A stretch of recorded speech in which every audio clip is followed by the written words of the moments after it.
Namaskar. Hello and welcome to P Guru's channel. I'm your host Sridhar. Joining me is Sridhar Chityala ji. A lot of developments to discuss, especially in United States and on the western part of the hemisphere. Let's welcome Sridhar Chityala ji. Sridhar ji, Namaskar. Ram Ram. How are you, sir? Namaskar, Jai Shri Ram. How are you, sir? Jai Shri Krishna. Doing good, doing good. I'm just looking at your wonderful backdrop screen. I didn't know that you are in Hong Kong. I was in Hong Kong a few days ago. I can see all those buildings, Bank of China, the Commerce Development Center. Beautiful, beautiful, Sriji. Thank you so much, sir. Let's jump right in. So there is speculation that US and India have done a 10-year defense deal, which goes much beyond just importing equipment. We'll come to tariffs, tensions, and talks in just a minute. This is sort of a breaking news that I wanted to bring first. See, this has huge positive economic implications for India and the United States. Take it away, sir. Oh, thank you so much. I think that this is one of the most exciting topics, and the fact that the meeting with the Defense Secretary was attended to by Minister for External Affairs. This follows the meetings that the Minister for Defense had with the Defense Secretary of United States. Is quite remarkable in terms of the content and the verbiage and the message that is coming out. So clearly saying that there is both a shared objective and strategic alignment in terms of global pursuits, especially as far as safety and security is concerned around the world, and notably in South China Sea and Indo-Pacific. So they said that that was the kind of the type of the tone of the discussion, and which said that, not only that, but there is a broad alignment in terms of the US and Indian military cooperation, including various kinds of joint programs that they conduct, and integration of various defense equipment by India into its kind of arsenal. So, they, ranked off, a whole bunch, which you probably have heard already, the Chinooks, the Apaches, then the Seahawks, then you have the C-130 Hercules planes, which are heavy lifters, especially in the northern borders, then the C-17 Glebemasters, then you have the Harpoon anti-ship missiles, which submarine, which India has used, M777 howitzers, and MQ-9B Sky Guardians, which is the drone surveillance and reconnaissance planes that they use extensively in the high seas. Then you have the P-8I, which we have already covered before, which is the maritime submarine surveillance and interceptors. Then you have actually manufacturing of Javelin anti-tank missiles and Striker armored vehicles, which can navigate in extreme terrains. When you actually look at the type of machinery that is coming in and being integrated, it is quite it's quite kind of stunning in terms of all the blah blah that the left wing would like to project, contrary to what exactly is happening between the two nations. Viewers, this is not the trade deal we are talking about. This is actually a cooperation in defense, because many of these things could end up being manufactured in India. These are high-end manufacturing entities, and when these kinds of things get manufactured, the ecosystem around that, the ancillary companies will start manufacturing. This benefits the community at large. I've always told you, if you start a semiconductor fab, it's going to start a lot of ancillary industries, bring in a lot more jobs. Same thing when you have high-end defense equipment. This is a first for India, but it also tells America's trust in India to play fair. That's all I'm saying, play fair. India always plays by the rules and it plays fair, and that's a good thing. And now let's take a look at the US-India trade deal. Viewers will come back to this in just a few moments, because we want to touch upon Rahul Singh's comments. And Sridharji will give his interpretation of what is happening in the backside. There was a visit of NSA to UK, and there was also this thing about the F-35. We'll talk about that in a little bit while. First, US-India trade talks. Sir, I am hearing, a little birdie told me that other than dairy and agri, much of the other things are already in place, sewn and ready to go. What's the deal, sir? Absolutely, 100%. I think that is very correct information. basically the two things, which is the agro products and the dairy products. That seems to be the roadblocker. The way they're trying to address that is by saying, okay, we got 90% of the deal done. So therefore, let's kind of do a mini deal and close the chapter.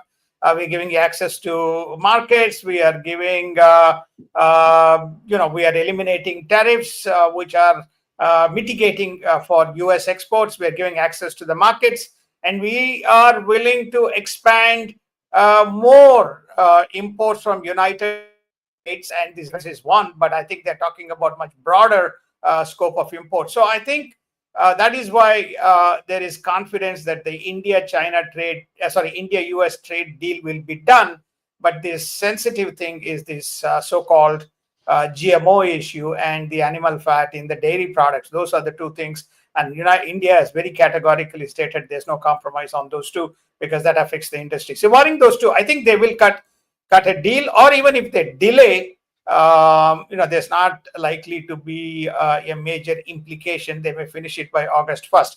Having said that, there's one big issue, which is Russia, which is, they say anybody who is dealing with Russia and importing oil and equipment, there's a 500% tariff. Now, I think there's a separate negotiation is going on between Minister for External Affairs and Lindsey Graham, who is a very influential and who is a very strong anti-Russia hawk. So they're trying to, work that. And the deal may be that, okay, look, we are buying oil, but the story is that, well, US supply, at some discount. I can even increase the supplies from US. I don't think United States can fulfill. So they're saying, if you can't fulfill, I have 1.4 billion people, I need it. Find a place for me to take it, or don't impose the penalties as a result of that. So there's some backroom negotiations going on that, and hopefully there will be a resolution. In the meanwhile, the other discussions continue, Shriji. Also, viewers, please keep in mind that Guyana has come online with a huge crude oil reserve, and now they are beginning to tap into that. Their economy, their GDP went up last year by 43%. 43%, please understand, almost double, not double, almost 50% more. If you're making 1 rupee before, as a country, you're making 1 rupee 50 today. And now Suriname, its neighbor, also has found oil deposits. And guess where Modi was? So Trinidad also has oil deposits. Venezuela, the neighbor, also has oil deposits. Argentina. So lots of new vendors are coming online. So United States can no longer insist that, you don't do business with such and such and you do business only with such and such. Yes, India can do business with US. Sir, Lindsey Graham is one of the last neocons left. Always hawkish on a lot of things. And I think there has to be some realistic attitude on part of United States. In fact, Hardeep Singh Puri has made it clear, whatever price you quote, you are quoting that as my landing price, not what you are going to send from your side. In other words, he wants the seller of the crude to factor in insurance, shipping costs, and whatever other handling costs. It's a very clever move, but you need to have numbers. You have to have numbers to be able to dictate that and say, you tell me landing price cost, because that's easy to compare also, right? Apples to apples. So that's where things stand, viewers. I know these are some things that you probably haven't heard anywhere else. So small request to all of you, if you have not already liked this video, please like this video. Sridhar ji is on a roll. Now we are going to go to China. So China, nothing brings up their ire as much as a mention of the Dalai Lama. Now they are jump. What is going on, sir? Well, I think that they don't like anything which provokes them. Tibet is very, very sensitive, and India is revving up because China is not keeping quiet. I mean, it is kind of stirring enough trouble by its association with Pakistan, by its association with Bangladesh, and by trying to create an alternative to SARC. So Modi has spared no opportunity to take a hit. So he basically said, we support the Dalai Lama, we support the succession plan. the future Dalai Lamas to be coming from the current dynasty, which is the correct perspective. And they allowed the celebrations to happen in Dharmashala in Himachal Pradesh, and that has driven an ire, because the reason is that also drives what happens in not only in Tibet but around the Ladakh region. So he is not very happy with the statement coming out. And Modi again used the BRICS summit to go after Xi, and basically said some countries are using rare earths as a weaponization tool. This is against the whole principles of trade and World Trade Agreement. So he's not keeping quiet either, Sriji. So he's giving it back to the Chinese, big time.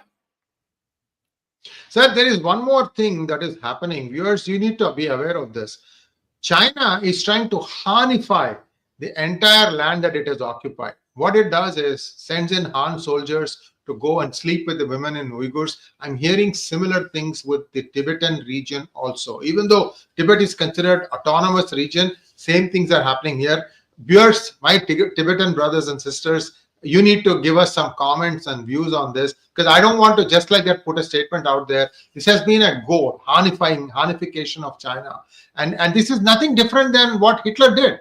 Sir, one fear I have is one clown goes, another clown comes in. This part of China won't change. It has to be broken up into its original parts. That's the only way this will listen. I think this joke has gone on for too long. My personal opinion, sir. I don't know what you think about it. You're closer to China than I do. Over to you. Well, I think the situation is that I think Tibet, Bhutan, Nepal, there's some interesting things that may happen. The question is how strong India is going to be in terms of its strategic posturing and strategic positioning, and how much it's going to use United States as a kind of an ally in making this happen. Remember, in the United States, there's a lot of people from the Tibetan region. There's a lot of followers of Dalai Lama, who are very, very keen to restore Tibet to its parity, or reset the position of Tibet to its old position, rather than brutal Chinese suppression and occupation that has happened here. I know they've built a lot of infrastructure. I know they've built high-speed trains. They have built fair amount of capabilities. They have tried to reorchestrate the population. They have sent people to occupy positions. Now, all kinds of things have happened. But it's also important to note whether how many of these Chinese soldiers who are being sent are actually willing to live in that region. Okay, many of these people are not very happy. The reports that I've heard is many of them are not very happy to move out, because this is a very different culture, very different region. They're not very happy to move from their kind of fairly well-developed societies in mainland China. Sir, they also get a special allowance to serve along the LAC as well as in Tibet area. That means people are not willing to go. You're absolutely right, sir. Sir, bigger picture on tariffs. When Trump says something, people don't take things seriously. But when Scott Bessent says something, it is taken very seriously. And he has said that starting August 1st, anybody who has not had a signed agreement in place, all the tariffs are going to kick in. This could have huge implications for the American consumer first and also the world. Over to you, sir. Tell us a little bit about the tariff deadline that looms right in front of us. Well, I think that they have broken the problem into two parts.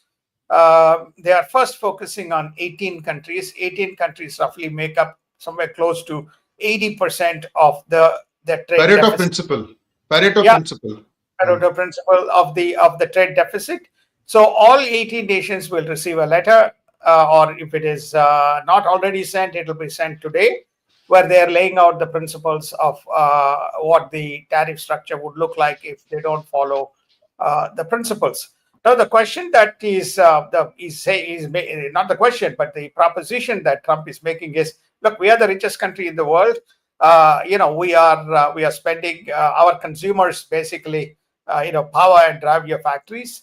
And we need some amount of benefit for giving access to you to those markets, and you can't shut yourself and say, we won't give any access to you to our markets. That's not the way kind of things work. So that's that's his motive. And Scott Bessent is known to be a very strong execution guy, and he and a very strong negotiator, much better than Lutnick.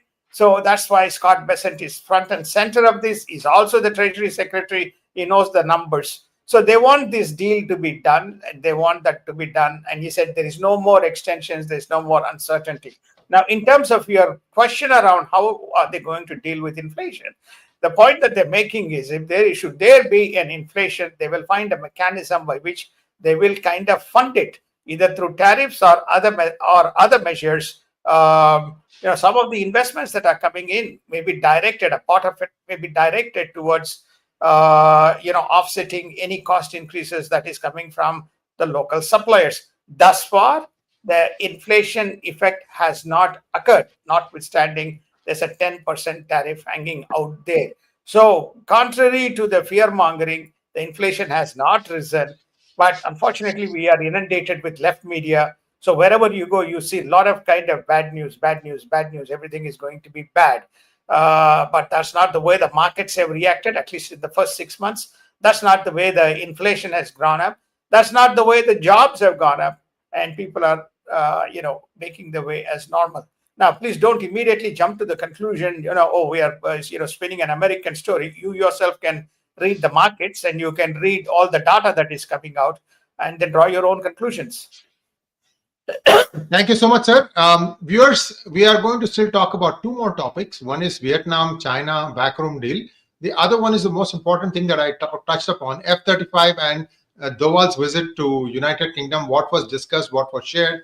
That part, that will be the last one we'll take up. I hope you have liked this video. Let's jump into this backroom deal. Sir, it's back to the same thing. Vietnam has done a deal with US already. And China has done a 90% deal with US, let's say. Same way like India.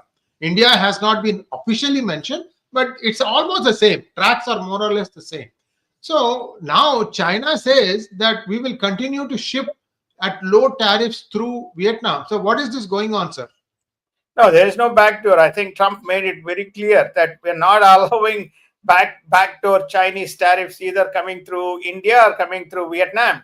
So therefore, what I am speaking of is those which are really manufactured, not connected with China, is the one that is going to have exemption from the tariffs. That's number one. Number two, Vietnam has also given access to its market as demanded by the United States. So there is US stuff going to go into the Vietnamese market. How much is not quantified, but US has now got access to the market, which is the reason why their tariffs has come down between 10 to 20%, depending on the case. But they are not going to allow the pseudo-Chinese factories in Vietnam and those products coming into the US market, and they will be calibrated and tested and will be applied the same tariffs or penalties that the China has. So again, the media can project the stories that they want, but China is not going to be able to play this type of a game either through Vietnam or through ASEAN. I mean, I think we have given the data to you on ASEAN, the imbalance, the high imbalance of US-China, China-ASEAN, and ASEAN-US. I mean, ASEAN-United States, the trade surplus is an astonishing number. Okay, in exactly the opposite number. If $150 billion is the trade surplus that ASEAN enjoys, somewhere close or if not higher is the trade deficit that ASEAN has with China. So many of the items that you see is the circuitous path of making its way through ASEAN, not just Vietnam. We had shared this data in one of the shows. Thank you so much, sir. Last, an important topic, F-35, a lot of mystery swirling around it. Why is it still on the ground? What is it that it is bringing to the table? And what is the significance of Dowal's visit to United Kingdom? Some things were shared, some things were taken, some things were promised. Sir, take it away, sir. There is a connection between these two, isn't it? There is definitely a connection, I think, between the two. And I think the indications are there's a very strong cooperation between NSA and GCHQ, Government Communication Headquarters, which is the Signal Intelligence and Communication Intelligence Group that provides surveillance, interpretation of communication through various channels, including satellite, radio, etc., and voice. And they provide that as intelligence to both MI5 and MI6. It's located in some strategic locations, including London. So one of the gaps that India has identified is, which was made clear, is that almost all of the vectors that the Chinese were able to pick up in the recently ongoing, Operation Sindoor 1. And this is one of the areas they feel that there needs to be, this gap needs to be covered on the intelligence as to how many of the communications were intercepted and advance warning was given to Pakistan. So, and notwithstanding that, it is highly commendable that the way the way Indians dealt with and executed Operation Sindoor, but they have identified as a strategic gap. So much of the discussion of Mr. Dowell is, how to kind of strengthen, this little plane or little toy that is F-35, which is sitting there, whether it is, has got equipment, etc., to sit there and monitor what's happening on the other side, which is not too far.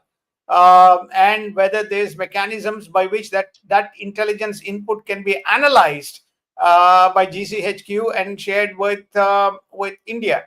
And also the ongoing strategy to, should there be another attempt by the Pakistanis, whether, should they go into the ongoing Operation Sindoor, how would they combat this intelligence vector leaks, and how will they address the gap?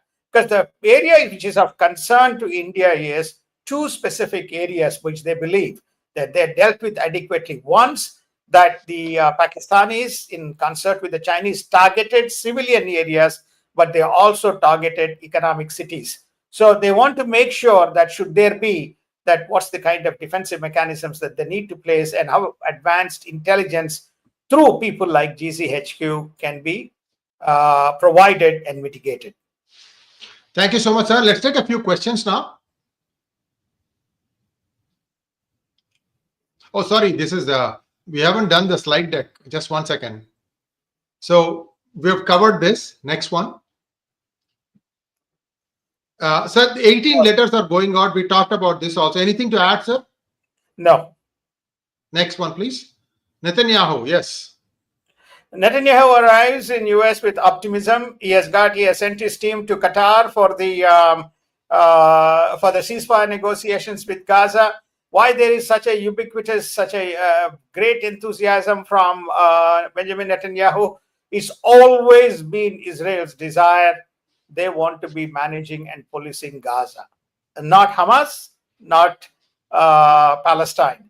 So I think he may get that as part of the ceasefire, as a reciprocal gesture for food and medical supplies to orderly go through Gaza and reach the Gaza people. That's the scope of the discussion and negotiation. And Trump has already indicated that by end of this week or early next week, he expects to announce a ceasefire. Obviously, he's talking to the Qataris, who are in turn working with Hamas. And obviously, the Israeli delegation is there. So should that happen, it's a win. But how temporary or how permanent, semi-permanent that is, remains to be seen. I believe that what Netanyahu wants to achieve in terms of cleaning up the Gaza or part of the Gaza, he may achieve before trouble brews again, Sriji. While this is going on, there is the Houthis have not kept quiet.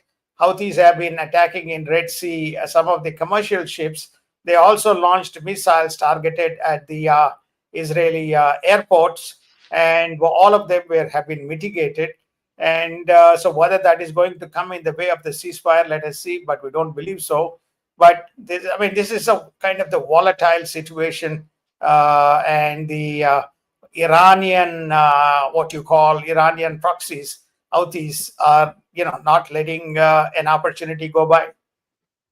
Next one, please, sir. Yeah, we covered this. We have done this also. Yeah. Yeah. Next one. Yes. BRICS Summit. BRICS Summit focused on, as usual, I think that, I honestly speaking, it is such a kind of a hodgepodge. You got Saudi Arabia, you got UAE, you got Egypt. They're also allies of United States. Then, of course, you have Iran, you have Russia, and you have China. Russia didn't make it, but at least he was on the video link. And Chinese didn't turn up because they know the guest of honor is Prime Minister Modi, and he was going to rake up at least 2 to 3 issues at the summit. And so they basically, without threatening United States, they made a statement that tariffs are anti-trade, anti-free trade, etc. Then they basically said, attacking Iran was against international norms.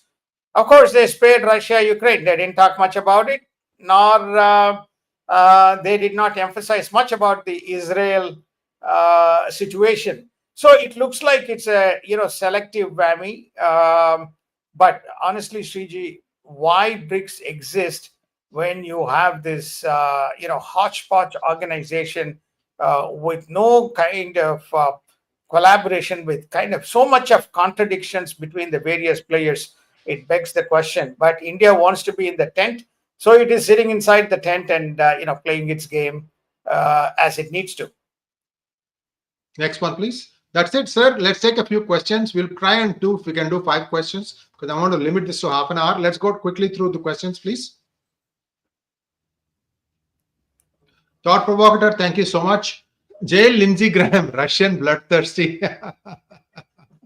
Maithili RN wants to know, Sridharji, where was these new vendors of oil sometime back? You're talking about Guyana, Suriname. Yeah.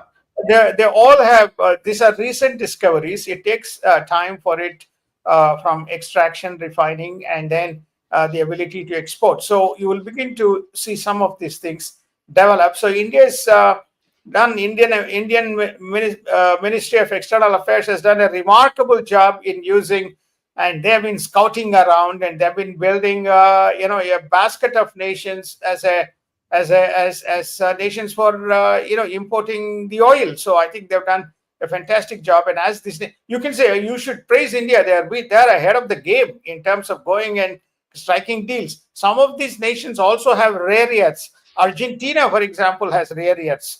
And India is willing to cooperate, or Argentina is willing to cooperate with Argentina on rare earths. Also, they're both shale oil and shale gas. So there's a cooperation coming from Argentina. These are far, far distances. There has to be capabilities in terms of shipping and logistics from a transportation point of view. I'm sure someone who is covering India will touch on this. India is trying to build a humongous shipping infrastructure as well as port infrastructure for. I think they've added 3 more storage terminals in the plan. Sriji, one definitely is in Mangalore. When I was in Mangalore, I got to know about this. I think one of them may be Gujarat. I don't know which is the third one. Somewhere, probably Orissa. Next one, Maithili wants to know, Sridharji, if US wants India to cut the oil from Russia, why is US getting uranium from Russia? That is different. This is different, Maithili ji. No, I'm sure that's featured in the discussions. Not only that's featured in the discussions, but Russia still gives some amount of oil to the energy-starved Europeans. So that also will be featured in the discussions and the negotiations. Shan B3M3 wants to know, sir, any update on tariff deadline on 9th of July? I think we talked about this. Yeah. August 1st is the actual enforcement. 18 countries and so on and so forth. Pawan Kishore wants to know, even after the deal, will Trump enforce more tariffs as India belongs to BRICS nation? Also, how influential are BRICS with the internal tussles between the founding members? Can they face the United States? No, I think BRICS is a bravado and BRICS is China, Russia. India is a silent kind of a participant. It wants to be a strategic player in the tent rather than outside the tent. And my view is, if China, and I don't think Russia is in any position to assert itself. It is completely reliant on some of the stuff from Iran, and India is completely reliant on Russia for oil. I think we have covered, and China is gets 90% of its oil from Iran. To that extent, the Chinese consumption from Russia is offset. So the point that the Europeans and United States is making is, if Russia has to come to compromise on Ukrainian situation, then its economy must be stalled, and India is just feeding the Russian machinery into continued war. Now, the question that you have asked is whether BRICS is BRICS is not an influential player. You have on the other side the Saudis, the Qataris, the UAEs. They have struck a major deal close to $3 trillion with the United States. So US is not going to chop off its hand. And it's both on the technology side, notably also on the EV side, plus, of course, some of the gas and energy, what you call infrastructure development in the United States. So therefore, it's not such an easy situation for BRICS to enforce anything, because a lot of the stakeholders of BRICS are entangled already with the United States. Sir, I hear I was in Elon Musk country, Fremont, where he used to manufacture his EVs. Yeah. They are still doing some things there. A little buddy came and showed me something. Sir, this man is not done yet. Don't ever write off Elon Musk. Elon Musk is believed to be coming up with a lower cost version. See, M3 Model 3 itself is quite low cost, 30,000. It is heard that it is believed that he's going to cut the price even more and come up with a Model Y, which is a small, compact, but lean, mean driving machine, sir. So stay tuned. That is coming down the pipeline. I saw a few of those, and I just don't want to say anything more. Whether it is just a gimmick or something more, just stay tuned. There's many more surprises from Elon Musk. Sir, last thing, we have gone to the next question now. Shanks wants to know, what about the Chinese items manufactured in Mexico and sent to USA? Are they also on high tariffs? It is within the scope. We covered this program. We covered this. Mexico, Canada. Yeah, and this is very much within the focus. So therefore, that is part of the discussions between their strategic partners, their large trading partners. So very much that is within the scope of the discussions. Most notably, Chinese footprint in both in the automobile industry and also in the supply of fentanyl flowing through Mexico. Shanks, think of it this way. There is a general tariff across all, and then an additional tariff of 20% because of fentanyl. Until Canada and Mexico get their act together and come to zero exports of these things to United States, that also is going to remain. So the last word hasn't been said yet. I've also done one exclusively on fentanyl, how even India is being used, because India has China has a way through India to get the fentanyl precursors out to United States, Mexico, and so on. So a lot of stuff still happening. So wait, next one. Manohar wants to know, what infrastructure in Tibet, sir? The Kailash region of Tibet is still kept very backwards. No basic sanitation. I have not seen rest of Tibet. No, what we're talking about infrastructure is not improve the people's lives. It's basically to improve the logistics capability of the Chinese PLA moving through Tibet and trying to get to the northeastern side of India. That is the infrastructure we are talking about. Logistics of trains, logistics of planes, parking of planes, because the reason is it's a very high terrain and China experienced difficulties. China is also training some of its soldiers to be located permanently on high terrains because they were found to be wanting, especially in combat situations in these high altitudes. So I think what we are talking about here is infrastructure for PLA. Nothing to China doesn't care about the Tibetan people. Last three. Looking at our shopping list for weapons, I'm sure it's not for countering Pakistan, a toothless force. Is it for anticipated and aggressive China? Will she not on saddle still be very aggressive? Yes, China's aggressive posture, because India poses a significant threat on three fronts. One, it poses a significant threat to China in not only annexation of various assets in South China Sea and across the Indian Ocean. So therefore, who is the spoiler? India. Number two, it also is a spoiler in terms of the greater China. The greater China includes, completely chopping off the top northeastern portion of India and making it part of this big greater China. So number two. Number three, which is even more important, they do not want any competition to its manufacturing sector. India is emerging as a very powerful opponent on the third, which is the manufacturing. And that is how they're trying to counter. And the whole world came up with this concept of China plus one strategy. So under these circumstances, whosoever is occupying the chair, until there's a democracy, which I don't see, this kind of tensions will continue to prevail.